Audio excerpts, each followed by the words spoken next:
processo. Então ela vai lá, ela engarrafa essa água, ela transforma em refrigerante, transforma em cerveja, vende aquilo, não internaliza o custo ambiental daquele processo, né? E sim externaliza com o impacto. Então tudo isso são ferramentas já bastante efetivas para a gente falar um não, né, para essas empresas e para a gente estar falando sim às iniciativas sustentáveis autogestionadas, né? Daí o processo, inclusive que o Adriano falou com muita propriedade, dessa integração com os reinos. A gente precisa urgentemente começar a ruralizar. Vamos ruralizar de novo, né? A gente ficou muito indo para cidades, então agora o êxodo tem que ser ao contrário, o êxodo urbano, a gente voltar para a terra e começar a ser autossustentável, né? Plantar, ter a nossa própria horta, o nosso próprio pomar, livre de agrotóxicos, livre de fungicidas, tratar com carinho a nossa nascente, respeitar e cuidar da mata ciliar, porque a gente chegou num ponto insustentável. O planeta está com febre, ele precisa de muita ajuda, a gente precisa diminuir a febre do planeta. Então agora realmente a gente tem que ser radical, radical vem da raiz. Você tem que voltar, resgatar essa raiz e começar a ter uma conduta bastante proativa. Se cada um de nós, a gente precisa estar assumindo essa missão e cada um de nós tem que ser ambientalista, tem que ser educador ambiental, tem que estar trabalhando uma postura proativa para a gente conseguir mudar esse quadro. Muito bem, eu vou pedir licença agora para vocês para a gente fazer um pequeno intervalo e nós voltamos já já. Muito bom. Pode trazer um copo d'água, por favor? Você está acompanhando o programa Opinião Cidade, hoje patrocinado pela FAPERP. Nós recebemos hoje Adriano Saran, que é membro do Instituto de Educação Humanitária, e Tomás Enlaçador, que é ecopedagogo. Tomás, você dizia dessa volta, né, à ruralização. Esse tipo de atitude hoje é comum já, ou você acha que as pessoas precisam se conscientizar mais disso? E esse encontro é uma forma também disso?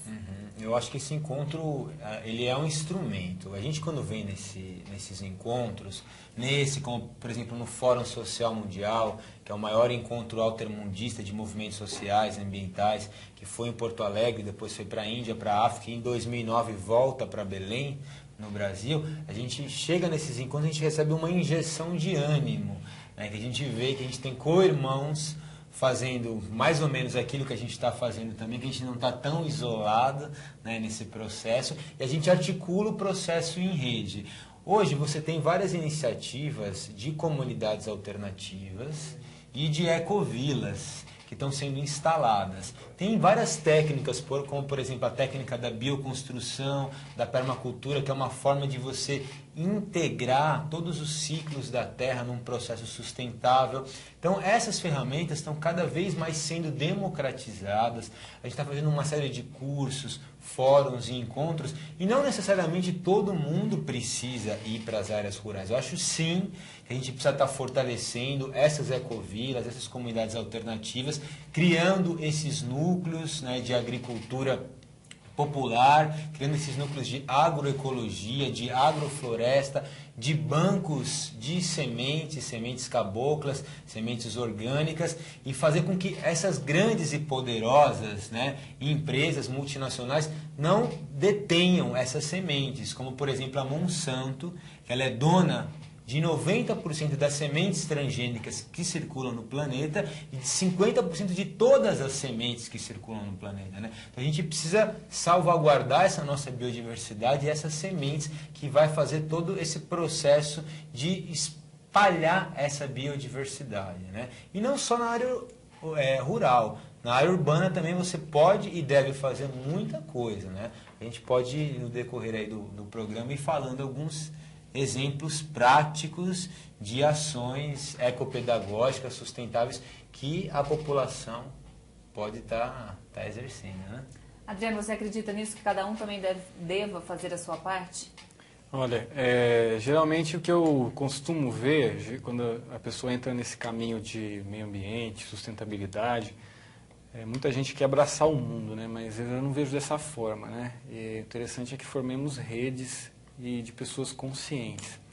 Igual essa questão que o Tomás estava falando, que é muito interessante, da ruralização, né?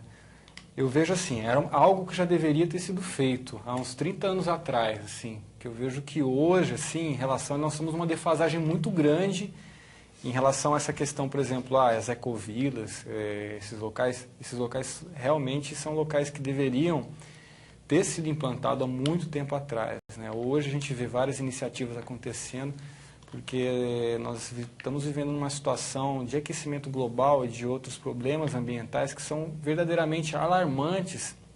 E, inclusive, nesse último painel das mudanças climáticas, né, foi meio que um divisor de águas, né, que foi dito que se em 5 anos não for tomadas as devidas providências para reverter isso tudo, nós não vamos conseguir salvar o planeta, né, nós vamos caminhar realmente para um caos. Nós temos que ter consciência de que a situação que nós vivemos não é uma situação que ela é harmônica, né?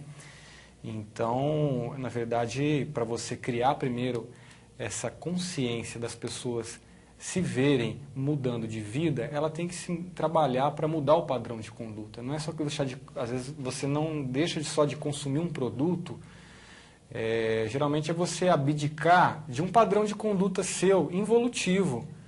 Ou seja, há exemplo de consumo de carne, né? As pessoas estão enxergando que essa questão de consumir carne é prejudicial para o meio ambiente, porque tem a flatulência, porque tem mais cabeça de gado do que a gente, vai ter mais boi do que a gente vivendo, 90% dos rios de Santa Catarina estão poluídos. Isso tudo a gente sabe, é números. Mas a gente tem que ir mais profundo na raiz, que é a pessoa colocar e ponderar, o ser olhar para aquilo e ponderar mesmo, será que isso é realmente necessário? Porque você descobrindo a fundo, você vai ver que padrões de conduta na humanidade, no sentido não só do consumo, mas de condutas no geral, devem ter uma atualização, né? E em detrimento a todas essas mudanças que a gente está enxergando acontecer nos grandes centros urbanos, que é essa degeneração dos valores aí humanos, nós devemos enxergar que isso deve ser feito de uma maneira muito mais profunda, que é você viver com realmente o essencial, não só você caminhar para uma ruralização, mas é você mudar realmente a sua forma de viver e de ser no planeta, né? Porque para você mudar isso, não pode ser de uma forma externa, mecânica. Não vou deixar de produzir certo produto com veneno, não vou deixar de consumir certo produto porque isso é prejudicial para o meio ambiente, etc. A mudança ela tem que ser muito mais a fundo do que isso, porque você vê se você precisa realmente, aqueles produtos que são industrializados hoje, são impregnados de substâncias químicas que ficam no seu organismo, que é antiumectante, espessante, gomas, acidulantes, enfim, são coisas que afetam não só os níveis humanos, mas afetam o seu nível emocional, o seu nível mental, os pensamentos, afeta toda a sua maneira de se conduzir no planeta. É uma coisa que é muito mais profunda. Isso nós percebemos com os trabalhos que a gente tem feito com alimentação, né? Hoje lá no Instituto, a gente trabalha com uma alimentação que é crudívora, né? Basicamente a gente não utiliza, nós fazemos pratos crus lá, mas pratos bonitos, né?